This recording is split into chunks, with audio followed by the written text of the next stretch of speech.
Noticiario 1936. Los 150 días que cambiaron la historia de España.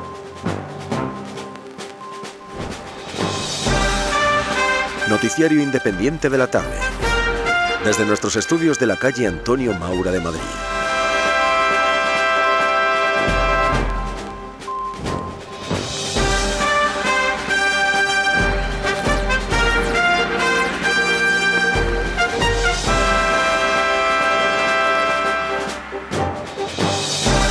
Muy bienvenidos, queridos radioyentes de Radio Universal, a nuestro boletín informativo correspondiente al día de la jornada, 5 de mayo de 1936.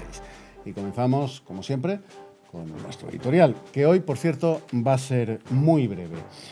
Solo señalar la deriva con que el gobierno de España está sometiendo a los españoles hacia un modelo radical de izquierdas cada vez más evidente.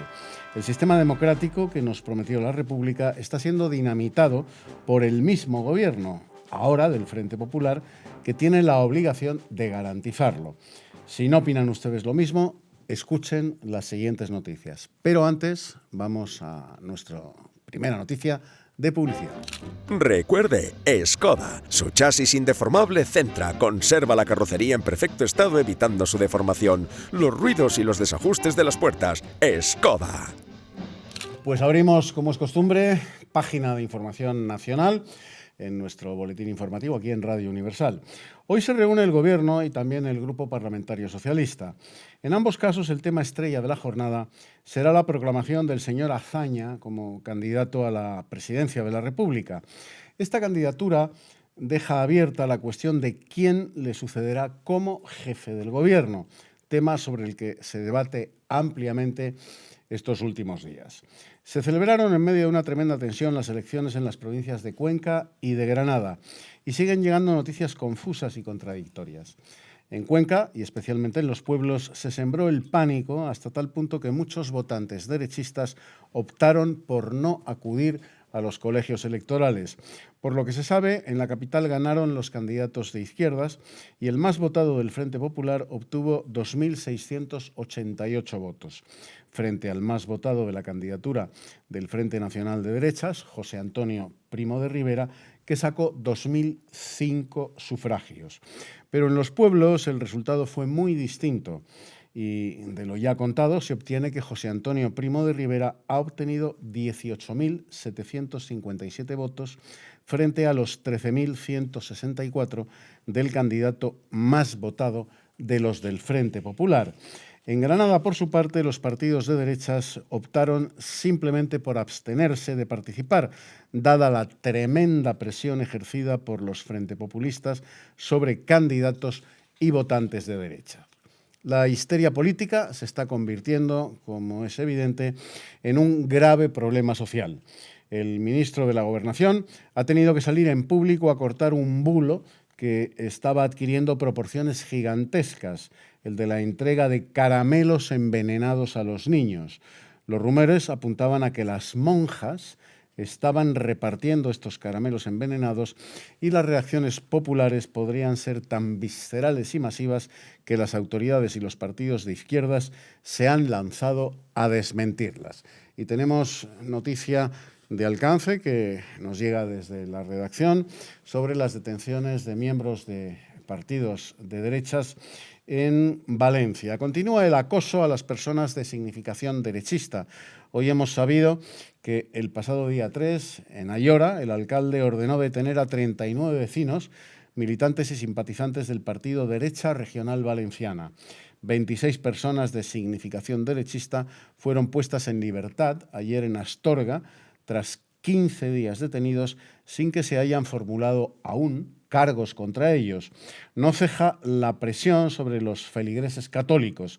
Cáceres celebró ayer, día 4, a su patrona, la Virgen de la Montaña, con una afluencia masiva de fieles a su santuario, aunque la tradicional procesión tuvo que cancelarse porque el gobierno la prohibió. Y antes de pasar a la página de información internacional en Radio Universal, les dejamos con otra noticia de publicidad.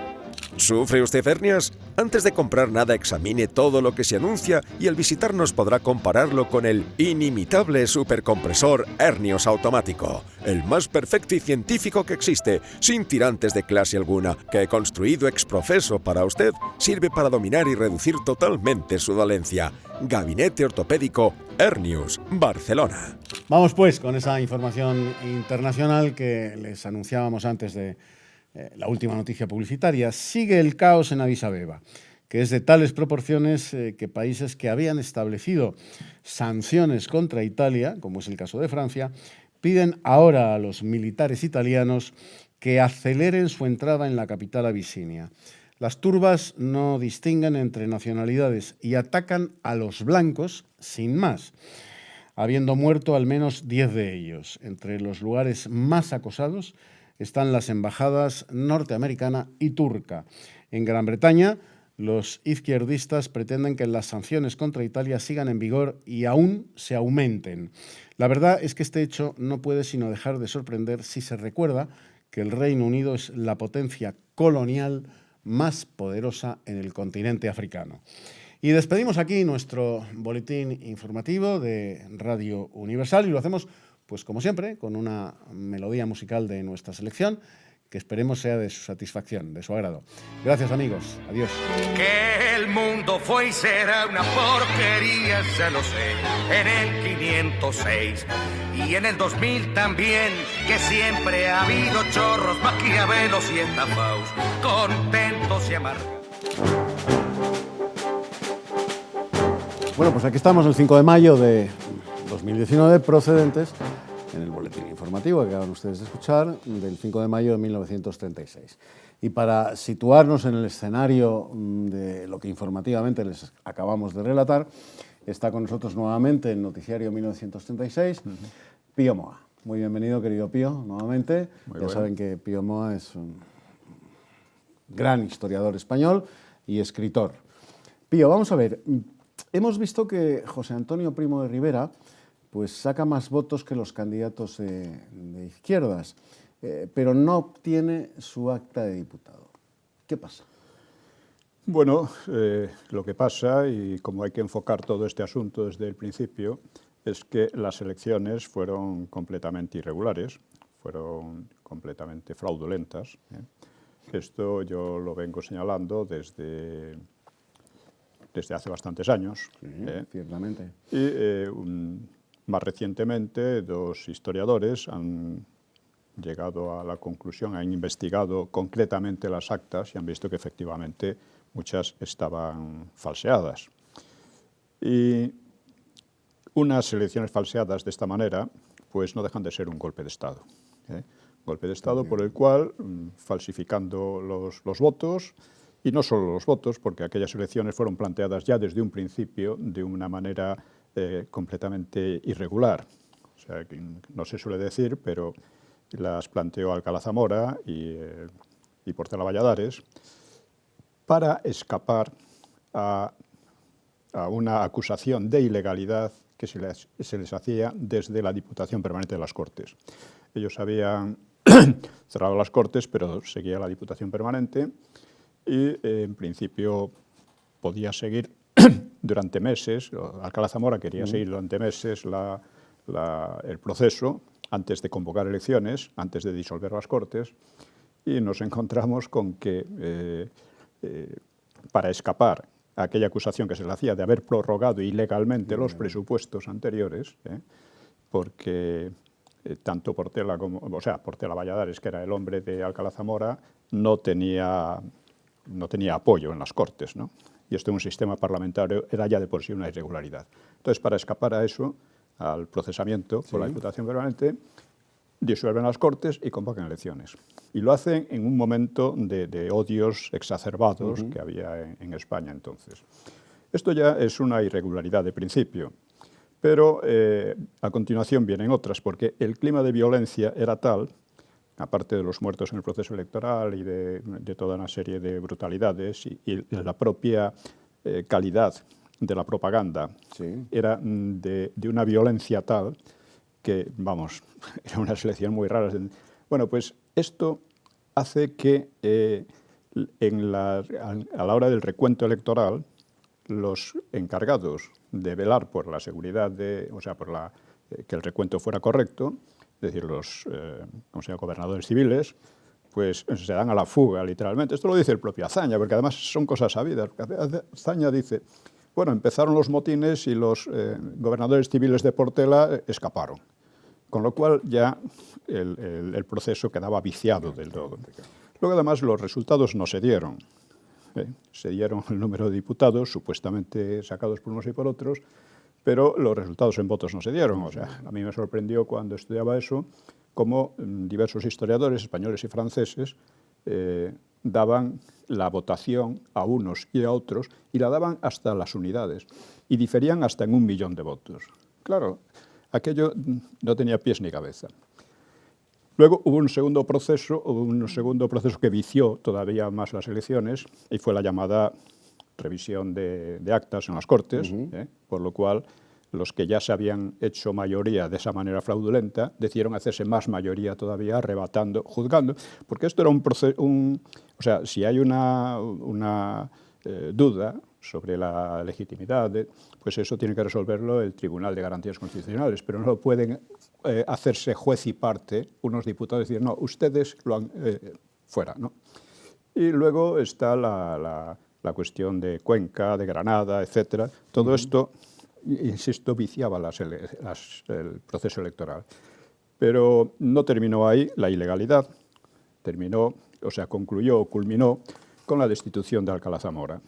Esto no sé si se ha hablado ya, pero sí, es un tema fundamental porque Alcalá Zamora fue el que permitió a las izquierdas llegar al poder, y las propias izquierdas dijeron que no era legítimo aquella disolución de las Cortes.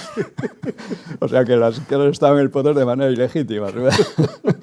Bueno, el cúmulo de disparates de entonces era terrible. José Antonio era una víctima propiciatoria porque, a pesar de que su partido era muy pequeño todavía, pues estaba en auge. Inmediatamente el Frente Popular lo eligió como víctima principal porque había sido el único partido que había, contestado de manera violenta a las violencias previas de los otros.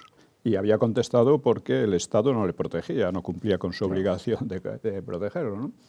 Y lo encarceló de manera ilegal, empezó a perseguir a toda...